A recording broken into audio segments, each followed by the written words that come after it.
La idea de esta charla que me invitaron a hacer es para hablar un poco del emprendimiento cultural, que a nivel como título suena bien fome, pero tiene cosas bastante entretenidas. ¿Se escucha bien? ¿Sí? Ya. Les quiero contar un poco de nuestra experiencia. Nosotros tenemos una productora con mi socio, que está dando vueltas por acá, que se llama The Cow Company, que de hecho hoy día nos tocó producir este evento, el Asado Emprendedores. Eh, Nos fue bien durante bastante tiempo, llevamos ya casi 13 años haciéndolo, y en la época de las vacas gordas, cuando ya teníamos como un poco domado el toro, dijimos nos falta algo que nos llene. Terminaba el evento y decíamos ya, salió bien, pero ¿qué viene después? Entonces con Ronnie nos sentamos y dijimos, ¿qué queremos hacer después de esto? Y dijimos, cada uno que pueda hacer de alguna manera una expresión de su propia pasión. A él le apasionaba el deporte, a mí me apasionaba la cultura, particularmente el cine, la danza, el teatro, etcétera. Entonces dije, ¿por qué no partimos por ahí? Quería partir haciendo cine, pero los presupuestos de hacer cine eran multimillonarios y el riesgo de equivocarse haciendo cine era muy alto. Entonces empezamos a ver la posibilidad de partir haciendo teatro. Y eso fue lo que nos convocó de alguna manera porque mm, yo, en lo personal, cuando salí, salí del colegio, quería estudiar cine y no me atreví, me cagué entero. Fue como, típico que los papás te dicen, no, ¿cómo voy a estudiar eso? Mis papás me dijeron todo lo contrario, estudia eso. Y le digo, no, necesitaba que ellos me dijeran que no. Pero cuando me dijeron que sí, fue como, chucha, ya mejor que no, y estudié publicidad. Pero después como de casi 15 años me di la vuelta completa y logré meterme en la industria que me convocaba. Pero cuando quisimos hacer teatro, nos topamos con nuestra propia obra de teatro, que titulamos No se puede. Porque era una industria chica, porque era una industria cerrada, porque nosotros no éramos actores, porque en Chile las cosas no se hacen así, nos topamos el no, no, no, no. Entonces le pusimos que era el no como agente movilizador, una obra en 3 actos. ¿Por qué como agente movilizador? Porque tanto a Ronnie, que es el que está ahí atrás, como a mí, nos encanta que nos digan que no. Porque el no viene inmediatamente con una respuesta que es el ¿ah, no? Es como, no se puede. ¿Ah, no? Queremos demostrar que sí se puede. Y el primer no con el que nos topamos, el acto 1, fue así no funciona. Pues nosotros queríamos producir una obra de teatro, traer el texto, comprarlo, contratar al actor que nosotros quisiéramos, con los directores que nosotros quisiéramos, y dijeron, así no funciona en Chile. En Chile existen las compañías de teatro. Y las compañías de teatro son normalmente grupos de compañeros de la universidad que estudiaron teatro y después salen y hacen su propia obra. Y de alguna manera tienen un mono en el que todos hacen de todo. Entonces a algunos alguna vez les toca ser el director, a otro le toca actuar, a otro le toca cortar el boleto y a otro le toca barrer el escenario.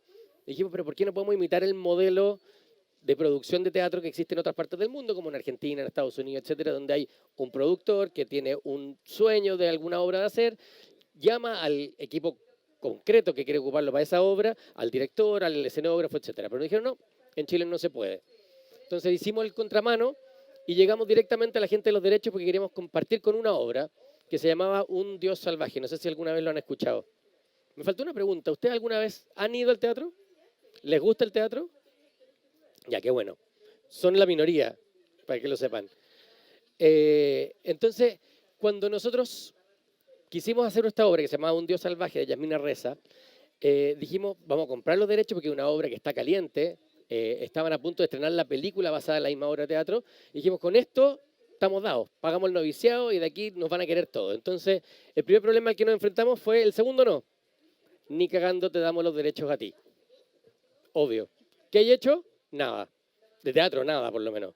Entonces, como, ¿de qué manera puedo entrar alguna vez si siempre van a hacer la misma pregunta de qué hay hecho y siempre les voy a contestar? Nada. Porque alguno me tendría que haber dado la mano. Entonces hicimos una apuesta, que fue como nuestra apuesta maestra, y dijimos, paguemos caro. Compramos los derechos más caros en la historia de Chile en una obra de teatro. Y eso fue un problema que se lo externalizamos a todo el resto porque finalmente subimos el valor de la obra de teatro. Pero por lo menos logramos entrar. Entonces dijimos, ya, solucionados los dos primeros no, ahora convoquemos al elenco. Y el elenco fue lo primero que nos dijeron, ¿quién erí? Entonces hicimos una pequeña recreación de una historia real, esto Oye, pasó. es que lo que pasa es que me llamó este gallo, primera vez que lo escucho, Albo Marcos, que me dice que es un productor, comenzando con esto, que él viene de una productora. ¿Quién lo conoce este gallo? ¿Tú sabías algo de este gallo? Él tenía los derechos de la obra, pero yo no sé si creerle o no, fue Marcos Albo, productor. ¿No será un chanta? ¿Me podéis dar información? Esto fue así, literalmente, y fue con él. Él literalmente me cortó el teléfono, ni siquiera fue como, no, ay, no, no, no me interesa, gracias. Y después dijimos, bueno, vamos al plan B. Llamemos. Sí, aló. ¿Quién? ¿Marcos qué? Albo. Ya. ¿Y qué más actuaría? ¿No conocemos nosotros? ¿Cuál obra? No, yo te llamo. Hacer teatro es arriesgado. Yo prefiero en realidad hacerlo mejor con amigos, con gente conocida. Sí, dame un par de días y yo te doy una respuesta. Llámame el próximo año como en esta fecha. No, a ti. Chao, Marco. Suerte. Sí, adiós. Eso también fue así. De hecho, Cristian Campos, cuando le dije, bueno, pero tomémonos un café, me dijo, no, yo no tomo café. Chucha. En ese minuto fue cuando con Don Ronnie dijimos, la estamos cagando, yo creo que tiremos la esponja, si ya superamos los dos primeros no, pero con el tercero ya, ¿qué hacía ahí en una obra donde teníais los derechos pero no teníais actores? En algún minuto pensamos en actuarla nosotros, pero ahí estábamos condenados al fracaso. Pero finalmente fui tan persistente, sobre todo con Melo, que logré juntarme con él, nos juntamos a un café, al que me rechazó Campos. Y después de hablar de una declaración de intenciones y de que él estaba con ganas de irse todo el rato, me dice, ya, pero ¿quién más actuaría? Y le dije, mira, mi ideal es que sea Marcelo Alonso, ¿lo conocen? Y la Amparo Noguera. Y ahí como que miró la hora y me dijo, uy, me tengo que ir. Me dijo, llámame. Lo empecé a llamar. Este es mi teléfono, literalmente. No me contestó nunca más el teléfono. Y yo me preguntaba qué había hecho mal.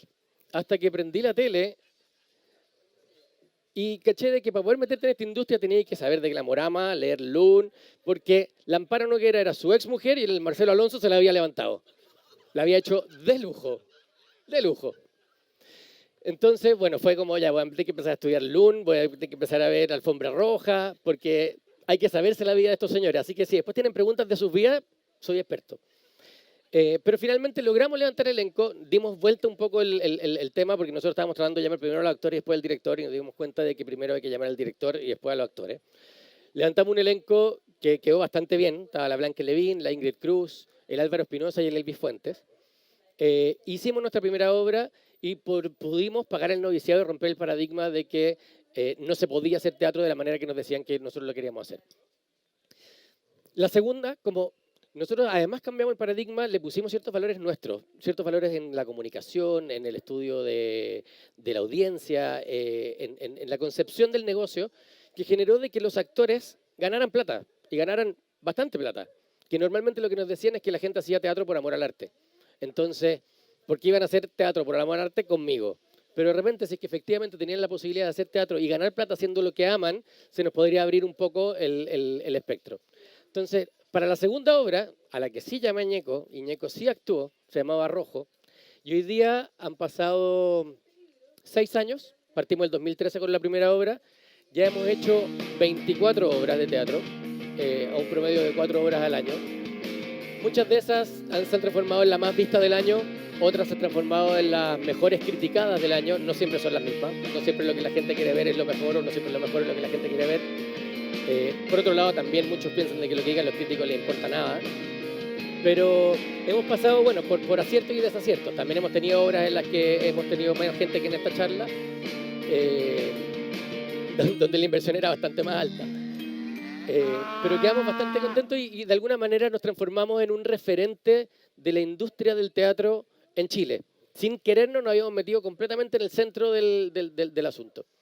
Y nos empezaban a llamar cada vez que había un tema sobre lo teatral, que tocarlo en algún diario, nos llamaban por teléfono. ¿Qué opinábamos nosotros sobre el tema? Y el Weekend nos puso como la productora detrás de los éxitos del teatro actual. Y como tenemos una tendencia a ser un poco grandilocuentes, cuando nos dicen, bueno, pero ¿para qué se metieron a estudiar al teatro? Es que queremos cambiar la sociedad chilena.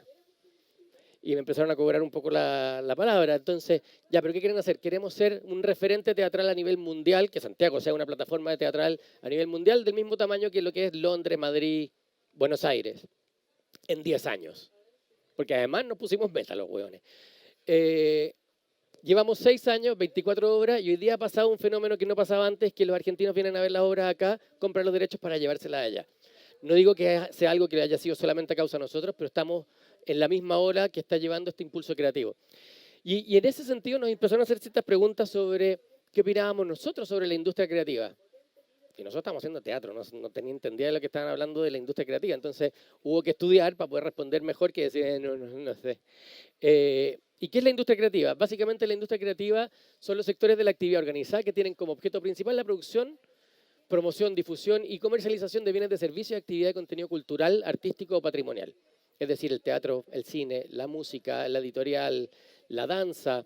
También está metido en algunos aspectos el diseño y la publicidad. Y nos dimos cuenta que nos habíamos metido de lleno, sin quererlo, en una industria que era bastante prominente, que por un lado genera el 2,2 del Producto Interno Bruto, por otro lado tiene una externalidad positiva, palabra que descubrí hace una semana preparando esta charla, no tenía idea de lo que era la externalidad positiva, no va a ser el que sabía todo este tema económico. Que la externalidad positiva tiene que ver, en el caso de Chile, que genera una imagen internacional, de hecho la imagen país, según el 82% de la población, cree que la industria creativa es mejora, o sea, voy a volver todo atrás. Como no sé el concepto, voy a improvisarlo. El 82% de la población cree que la percepción país mejora gracias a la industria creativa, es decir, a las películas, al diario, o sea, a los libros, a la música, al teatro. Además, tiene un valor para la comunidad, tiene inclusión social, diversidad cultural. Nosotros hacemos programas donde invitamos gente gratis al teatro, que es gente que no tiene acceso a ver el teatro, y ellos hablan de cambios de vida. El año pasado hicimos una obra que se llamaba El Padre, que actuaba Héctor Noguera, que hablaba sobre el Alzheimer desde la perspectiva del padeciente del Alzheimer. Hicimos como una especie de alianza con la Fundación Las Rosas para que ellos invitaran a todos los cuidadores de personas con Alzheimer y ellos decían, por fin logramos entender lo que ellos viven, porque la obra era un desorden. El protagonista no sabía qué había pasado antes, qué era después y con quién estaba hablando. Y nos traspasaban a nosotros como audiencia esa falencia. Porque cuando el protagonista no reconocía a la hija, nosotros tampoco, porque era otra actriz. Entonces estaba todo metido dentro de la cabeza de él. ¿Se entiende? Y hoy día la cultura y el espectáculo es la tercera dimensión más cubierta en Chile durante el 2016, alcanzando el 14% del total de noticias sobre el país. O sea, el 14% de las noticias que salen al mundo de Chile tienen que ver con la cultura y el entretenimiento. Entonces, estamos metidos en una industria que tiene mucha importancia, mucha significación y mucha relevancia. Y además, esto lo encontré ayer, este gráfico que desarrolló el Ministerio de Cultura habla del esfuerzo para lograr la competitividad necesaria, que es la variante de abajo, la horizontal, y la vertical es el potencial de crecimiento. Es decir, negocios que son muy difíciles de lograr y con poco crecimiento están aquí. O sea, como que hay que ser hueón para venderse la metalurgia, según este gráfico. Y por el otro lado, a donde debería que estar, es en estos sectores donde está el outsourcing, por ejemplo, que tiene un bajo esfuerzo para lograr la competitividad y un potencial de crecimiento gigante. Y nosotros estamos aquí. Por lo tanto, estamos hoy día en la resignificación de una industria que es a nivel de imagen muy importante, pero a nivel comercial también. O sea, además nos dimos cuenta que era un buen negocio.